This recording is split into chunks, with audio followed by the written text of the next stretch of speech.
नाशिकमध्ये ज्वेलर्स दुकान फोडून लाखोंचा मुद्देमाल लंपास करणाऱ्या 2 संशयितांना अखेर पोलिसांनी ताब्यात घेतलंय।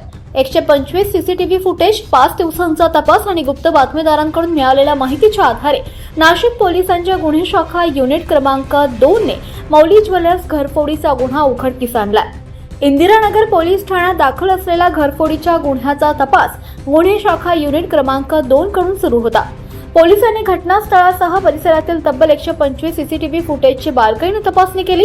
तांत्रिक विश्लेषण आणि सलग 5 दिवसांच्या तपासानंतर पोलिसांच्या हाती महत्त्वाचा धागा लागलाय। चोरीचा मोबाईल विकण्यासाठी 2 व्यक्ती काळ्या रंगाच्या हिरो HF डिलक्स मोटारसायकलवरून पाथर्डी गावळाणी परिसरातील कब्रस्थानजवळ येणार असल्याची माहिती पोलिसांना मिळाली। या माहितीच्या आधारे पोलिसांनी तात्काळ सापळा रचला। यावेळी काळ्या सखाराम बारेळा वय वर्ष 31 आणि अनिल राजाराम पावर वय वर्ष 23 या दोघांना पोलिसांनी ताब्यात घेतलंय। दोघेही मध्य प्रदेशातील बडवानी जिल्ह्यातील रहिवासी असल्याची माहिती पोलिसांनी दिली आहे। तपासादरम्यान पोलिसांनी 4 किलो 50 ग्राम चांदीचे दागिने, सोन्याचे दागिने, 3 मोबाईल फोन आणि 2 मोटारसायकली असा एकूण 13,39,283 रुपये किमतीचा मुद्देमाल जप्त केलाय।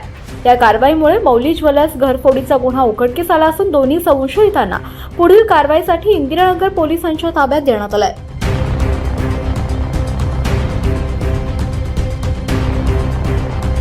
24 लाईव्ह महाराष्ट्र न्यूज साठी मुकेश मुंचे, नाशिक।